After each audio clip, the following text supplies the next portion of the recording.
Do you sometimes feel that you're stuck and you're not progressing in the core areas of your life?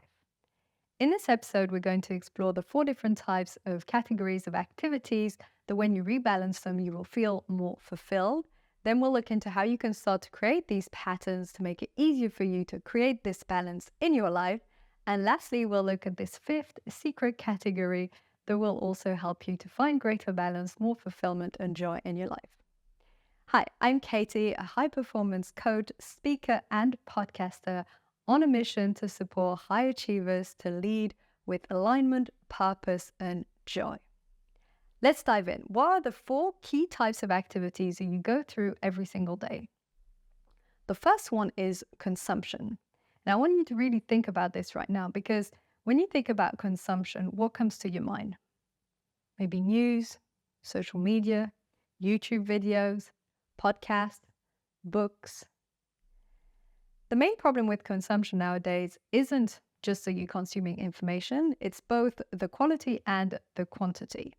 In terms of quantity, often we tend to consume too much information. This leads to information overload and might even lead to burnout down the road. So when you're looking at what you're consuming, ask yourself how much of what you're actually consuming every single day supports your well-being, supports your goals and ambitions, supports you in your life. Because it's a really good idea to do an audit of your consumption and to delete some of the activities that aren't supporting you. For instance, you might realize that if you're scrolling too much Instagram or TikTok, you might have a bit of this comparisonitis where you feel jealous about different people's achievements or some of their dreams coming true or travels, and this doesn't make you feel good about yourself and your own life. Is that consumption really serving you? Is it really helping you to lead a fulfilled life? In such moments, it's often due to habits, but also due to that dopamine kick that we tend to overconsume this information. So it's really great to be aware of it and then to gradually start shifting those patterns. But that's only that first category, consumption. The second category is conservation. Now, what do I mean by conservation?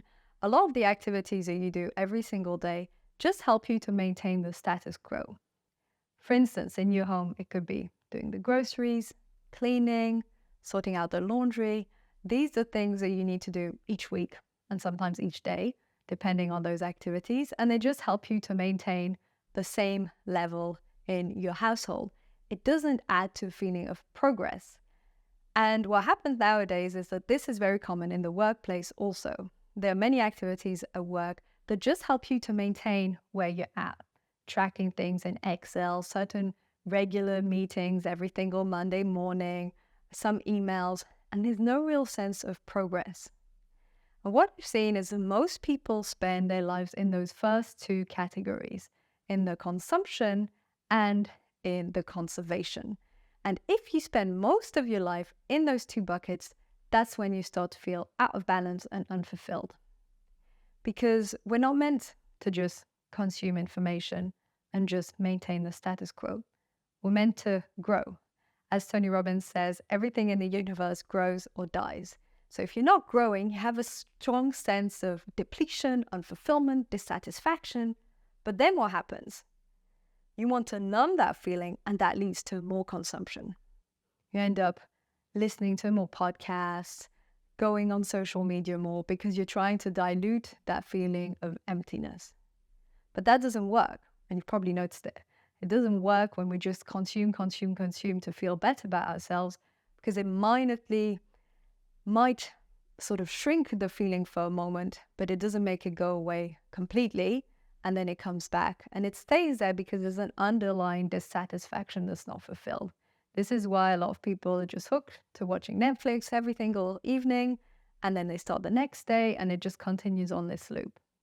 When it comes to conservation activities, some people do get real joy out of maintaining their household and cleaning and groceries and some of these more conservating activities, some things that help you to maintain a little more this status quo, and that's great. But most people need at least the other two activities. So the other two C's are collaboration and creation. Collaboration is any activity you do with other people. This could be seeing a friend, family member, time with your colleagues. And collaboration is a huge part of what makes us human. And something I've noticed over the pandemic time and post pandemic years is that we spend less time with people in person. And it's not quite the same to be in a Zoom room or a breakout room or Google Meet or on the phone as it is to spend quality time in person. So we definitely need this collaboration aspect, and we really need this sense of creation. This is where, if you're feeling stuck and unfulfilled, find one thing where you can channel your creation. And it doesn't have to be something super artistic like music or drawing, though that's great. But it can be creating a business plan, creating a side hustle. It can be creating new recipes, even sometimes that joy of just creating a new hike pass that you go onto. Just this feeling of progress and growth and creation you can get out of so many different things, from taking photos, doing a collage, painting, redecorating a bit your home, but just anything that makes you feel in touch with your artistic self. And this is something we also spoke about with Gary on the podcast, Unlock Your Inner Artist. And so this feeling of creation, this feeling of being in touch with your creative self, your inner artist, this is where fulfillment comes from. And I think too often we're in that conservation mode where we're just maintaining the status quo, and we forget that we have this creative element. We forget that we can be creative and we can explore and we can be playful. And if you think of children when they're playing outside, it's filled with creativity and imagination and joy. This is also what you have when you're reading fiction, for instance, or listening to a nice audiobook. I love listening to Harry Potter, for instance. It helps me practice my Swedish. I listen to it in Swedish. And when you have these activities that open up your imagination, that open up your mind and creativity and soul, that's when you get unstuck. When you invest in creative activities, this is when you can find flow. This is when you feel more fulfilled. This is when you have that sense of progress, because we're only happy when we feel that we're progressing. And this can be in your life, in your hobbies, it can be in your work. So it's also possible to embrace more collaborative, but also more creative activities within your work. Now, I said I'd also discuss the second part, which is how you can start to create these patterns.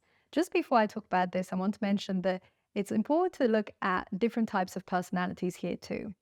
Because like I said, some people do enjoy the more conservation type activities, really enjoy just taking care of the household and doing those Excel sheets of work, and like an accountant, keeping track of the accounts. People can feel fulfilled in those activities. And some people need less collaboration, less social time maybe, and maybe only need 10% creativity. So ask yourself right now, how much do you need in your life in terms of creativity, creation? How much collaboration or socializing? And how much conservation? Because it's a different balance for each person. So for someone who's maybe very creative like I am, ideally maybe I'd do 10% conservation activities, the very, very bare minimum. And then I'd probably do at least 50% collaboration and maybe 30-40% on creation. That leaves very little for consumption, as you can tell. And this is something that I would like to point out. It might be a different balance for everyone in terms of conservation, collaboration, creation. It's also different for consumption, but be very mindful that we're never fulfilled if we spend too much time, no matter what your personality is, in consumption mode. And it needs to be highly intentional. So if you're really passionate about quantum physics and you're reading these deep books on quantum physics, that probably will make a difference to your life and your happiness. But if you're super interested in plants and art, but what you're consuming is TikTok feed and stories on Instagram and a few Netflix shows just to keep you entertained, this isn't really correlated to what you're actually interested in. So that was also an important part here, which is to look at your personality and how that impacts a different balance. So I said we'd look at how we can switch different patterns. So how you can go from being in this more consumption, conservation mode and switch to being more in that creation mode. The first thing is to notice, where are you spending your time? For this, you might want to look at your screen time on your phone.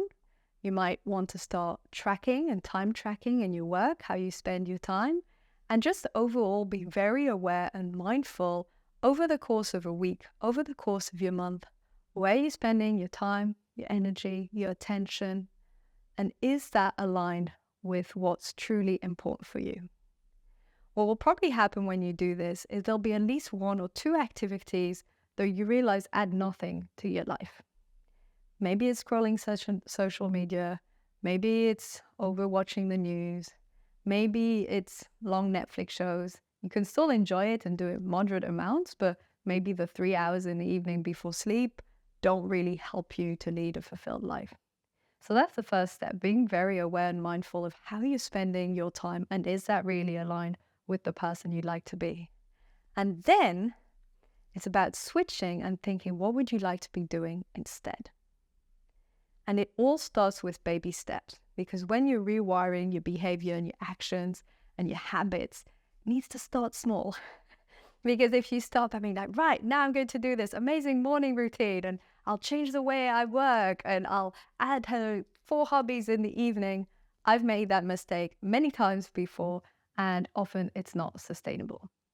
So just answer for yourself what could be one small step you could make to going from some activities that don't really support intentional living and fulfillment to some activities that are maybe a little more creation oriented or a little more collaboration oriented, and that can help you to switch. So that's one thing you want to keep in mind: tracking your time, energy, attention, and seeing how you can switch to choosing certain activities that feel more aligned. And the second part is linked to what I said was the 5th secret activity, and that also begins with a C, and that's contemplation. When you start to reflect more, pause more, maybe build a meditation routine, and I've created several episodes that I'll also link on meditation, this will help you to zoom out, become more clear on what's important for you, and also will help you to manage your emotions better. And when you manage your emotions better, you can choose your response more easily and not just default to the usual activity you've been doing.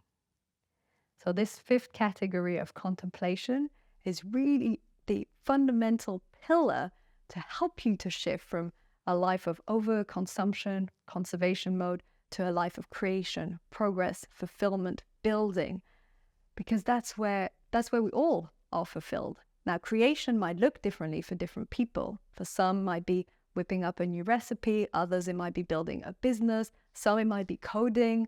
It's very different. Creation doesn't mean being an artist and painting, but it means having this feeling of progress, of building, of momentum.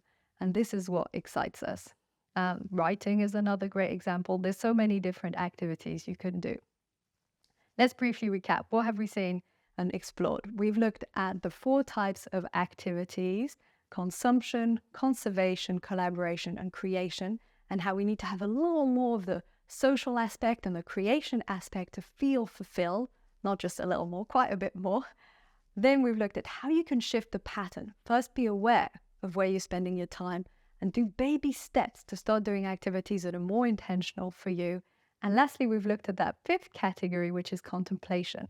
And by pausing, meditating, journaling, reflecting a little more on where you're spending your time, this can support you to lead a more intentional life, to be more aligned, and to have more clarity on your core steps.